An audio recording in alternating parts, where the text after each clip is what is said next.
This movie is packed with mystery, action, and surprising twists that keep you guessing. Let's dive into the story and uncover what happens from start to finish. In Brightmoor, Detroit, Tess arrives at the house she booked online. The instructions say she'll find the keys inside the lockbox, but when she opens it she finds it empty. She immediately calls the booking agent for help, only to be sent to voicemail. After leaving a message and ignoring several calls from her ex, she notices that the lights inside the house are on. Tess rings the bell, and to her shock, Keith opens the door. He explains that he's currently renting the house, and they realize that the agent accidentally double-booked the place. Since it's raining pretty heavily, Keith tells Tess to come in. Then Keith shows Tess his booking confirmation to prove he's telling the truth. Tess calls the nearest hotel to try to get a room, but unfortunately it's already fully booked tonight. Keith overhears this and points out there's a medical convention in town, so he doesn't think there'll be rooms anywhere. He convinces her to share the house for the night and even lets her have the bed because he can sleep on the couch. In the bedroom, Tess finds Keith's wallet, so she takes a picture of his ID before giving it to him. After taking a shower, she returns to the living room and discovers Keith waiting for her with wine. Tess turns down the drink but agrees to chat for a while.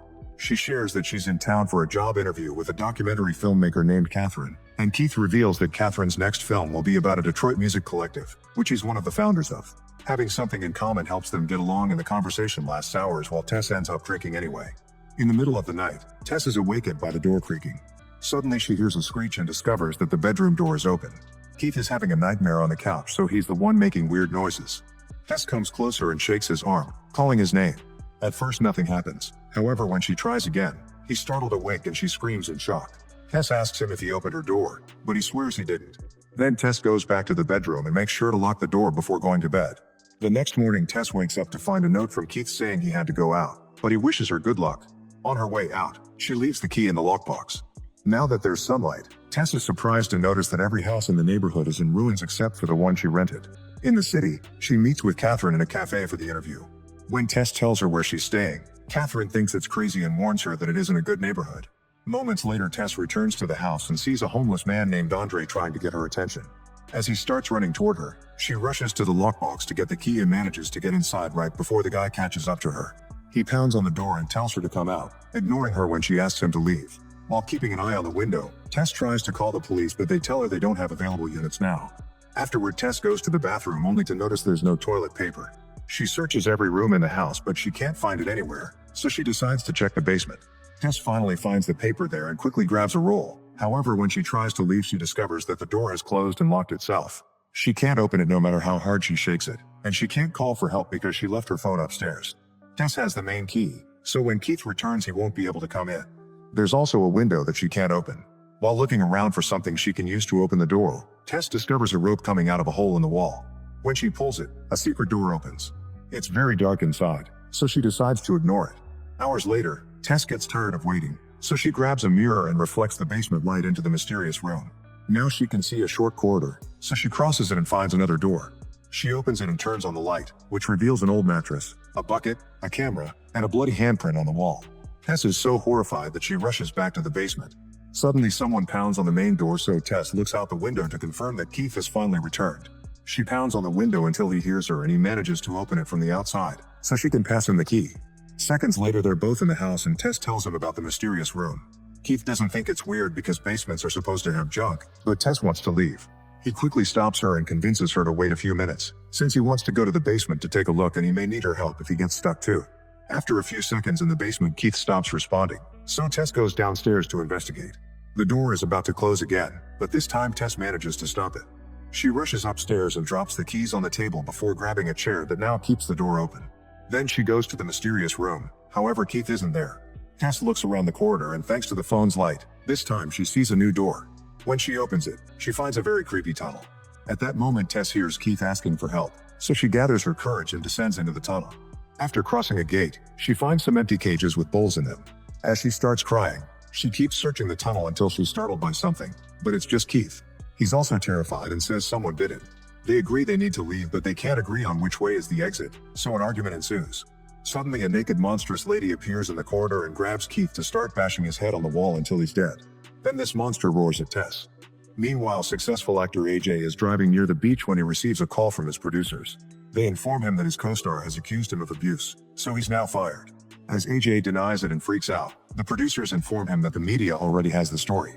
AJ hangs up and stops the car to stare at the ocean in shock. Sometime later, AJ goes to see his accountant, who points out he won't be able to afford a lawyer and keep this fancy lifestyle. Since the industry won't give him any new opportunities, AJ has to start considering selling some assets, and his accountant even tells him that he quits. Afterward, AJ flies to Detroit and notices that the incident is already on the news, so he has to lie low.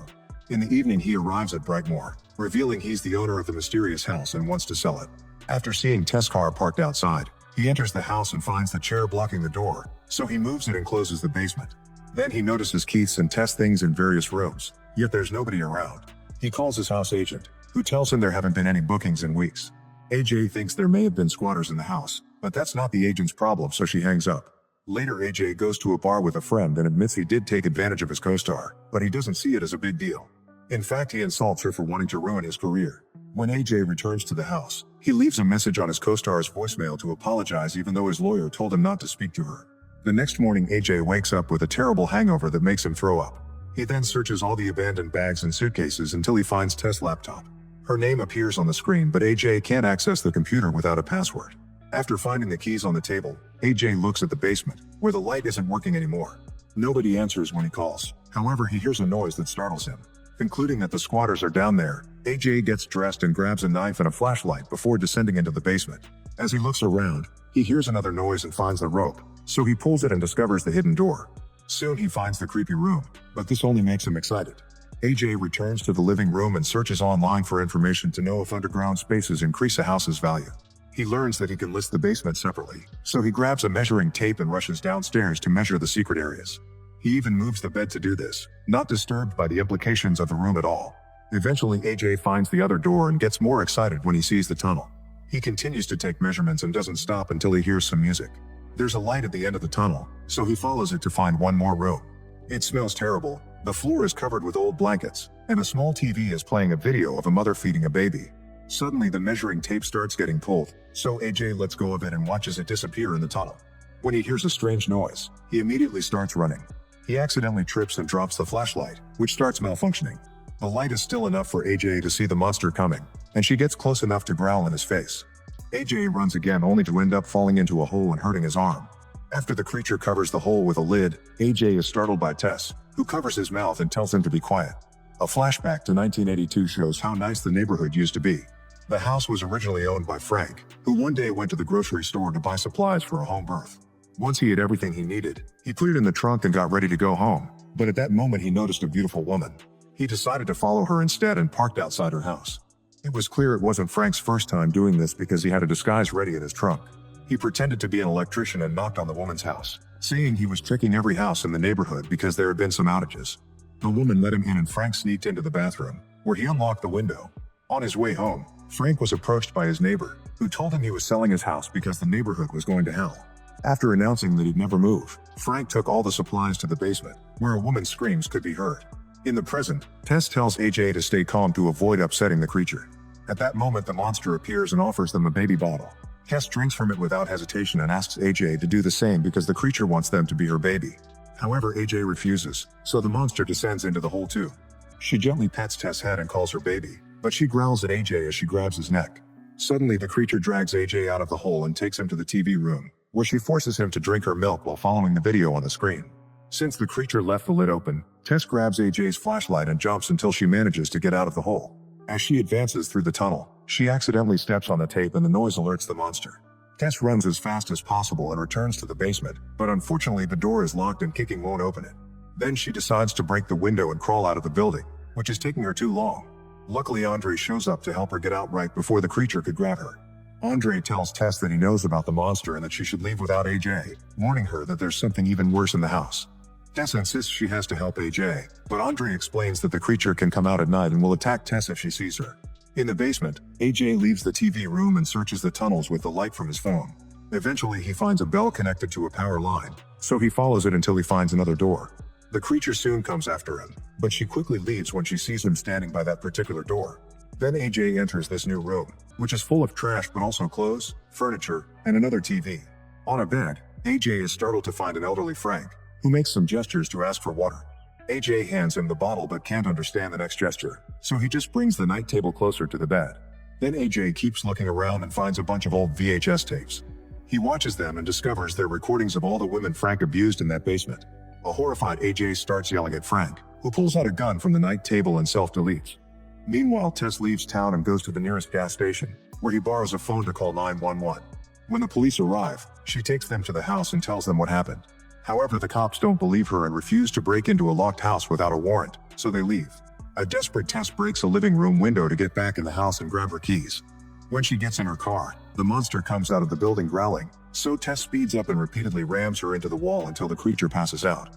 As Tess heads back inside, AJ grabs the gun and leaves the room. He's startled by something in the tunnel and opens fire, only to discover he shot Tess in the hip. AJ immediately carries her out of the house and they notice that the creature is gone. Since AJ lost his keys in the tunnels, the duo runs away until they find Andre, who brings them to his hideout and shares the story. Frank was a serial abuser who never left the neighborhood and took all his victims to the basement to impregnate them. Then he started to impregnate the babies too, creating a copy of a copy of a copy. The creature is the result of all this inbreeding. She was born in the basement and has been living there for 40 years. AJ is desperate to help Tess because he wants to prove he isn't a bad guy and wishes to fix things with every person he's hurt. However, Andre wants them to stay hidden until sunrise, saying they're safe there because the monster has never entered his hideout. Suddenly, the creature bursts into the room and captures Andre. She rips his arm off and proceeds to beat him to death with it. Tess and AJ immediately run away, but they can't jump over the fence because of the barbed wire. They climb the stairs of a water tower and when they reach the top, AJ pulls out the gun. However, he accidentally drops it, so he decides that Tess will be his distraction while he escapes. When the creature reaches the top too, AJ grabs Tess by the hair and throws her off the tower, telling the monster to get her baby. The creature immediately jumps too and she's the last thing Tess sees. After a few seconds, AJ looks down and sees the bodies on the ground. He comes downstairs and finally finds the hole in the fence, so he can get out. He picks up his gun and takes a closer look at the bodies, only to discover that Tess is alive. It turns out the creature acted as a shield and cushioned her landing. AJ apologizes to Tess for his betrayal, saying he panicked. When he helps Tess move, the creature wakes up and captures him, pressing her thumbs into his eyes before splitting his head in two. Afterward, the monster makes some sad noises because she sees Tess' wound but can't help her. Tess picks up the gun and points it at the creature, who responds by calling her baby and touching her forehead. Tess still shoots her in the head to kill her and finally gets to leave.